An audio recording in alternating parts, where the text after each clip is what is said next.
یوصل او یولسم نمبر مکتوب دے لکل دے شیخ حمید سنبولی رحمہ اللہ پدی مکتوب شریف کے دا توحید تعریف کریں چہ توحید چاہتا ہوئی وی توحید عبارت تے دا خلاص اولو دزلو دما سے واللہ اللہ تعالیٰ نے غیر سچ پدی زلو کی دی آغین زلو خالص کی او خالی کی دغیت توحید ہوئی یوصل او دولسم نمبر مکتوب امام ربانی رحمہ اللہ لے گلے دے شیخ عبدالجلیل تحانسیری رحمہ اللہ دی مکتوب شریف کے دا اہل سنت والجماعت دا عقائد صفت کرنے دے اہل سنت والجماعت عقائد چی دی کی جون تیرول پکار دی دا دین بغیر پا بلشی کی نجات نشتا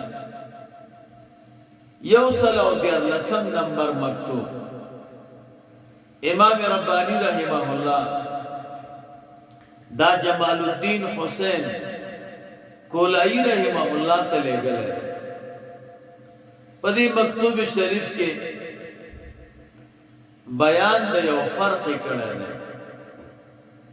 چھ مبتدی کل دا مبتدی دا جذبی او دا منتہی دا جذبی پا مینس کے چھ دا مبتدی جذبہ جدا حیثیت لري او دا منتہی جذبہ دا جدا حیثیت لري او دا دی تعلق دا روح سرے چھ دا فوق دا قلب لے دی بانی بیا بحث کریں یوصل او سوار لسم نمبر مکتوب امام ربانی رحمہ اللہ دا لے گلے دے صوفی قربان رحمہ اللہ پدی مکتوب شریف کے بیان دا تحریز دے او دا تیزین دے و مطابعات دا سید المرسلین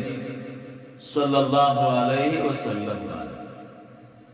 یوصل او پینزل لسم نمبر مکتوب دے ملا عبدالحق دہلوی رحمہ اللہ تا لے گلے دے دیکھیں فرمائلی دی چھ دغا لار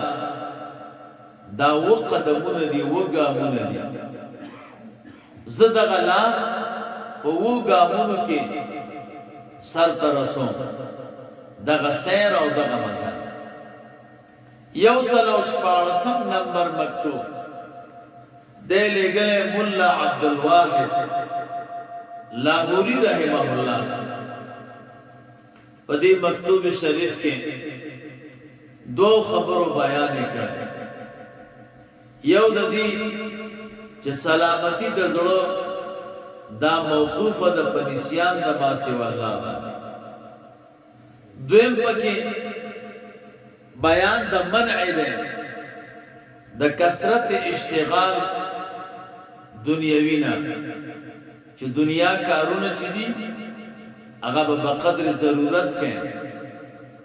مکمل زان مصرف کول دا دنیا پا امورو کے دا سینہ یوصل واللسم نمبر مکتوب امام ربانی رحمہ اللہ لے گلے ہے دا ملا یا محمد خدیم بدخشی رحمہ اللہ دی مکتوب شریف کی ورطہ فرمائے چھ پا ابتداء کے قلب دا حس تابیوی بخلا بذکر کے نزلہ کی بذکر کی خو پا انتہا کی بیا دغا تابعیت نشتا زلہ بیا پخبل جاری کی گی واللہ یاد ہے یوصل تلسم نمبر مکتوب دے ملا قاسم علی بدخشی رحمہ اللہ تا لے گلے پدی مکتوب شریف کے فرمائی چھ اگا خلق دیر زیان و نقصان سر مخری چھ پا اہل اللہ بانے اعتراض ہے اولیاء و بزرگان بانے اعتراض ہے دا دوی دا نقصان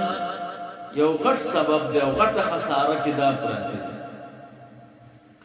یو سل او نسم نمبر مکتوب دے لګل امیر محمد نعمان بدخشی رحمه الله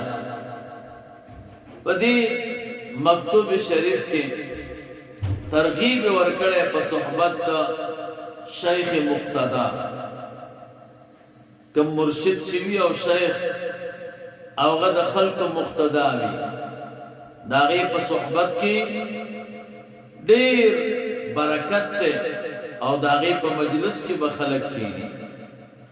یوصل شلم نمبر مکتوب د امیر محمد نعمان بدخشی رحمه الله تعالی لګل په دې مکتوب شریف کې ترغیب دے په صحبت د ارباب د جمعیت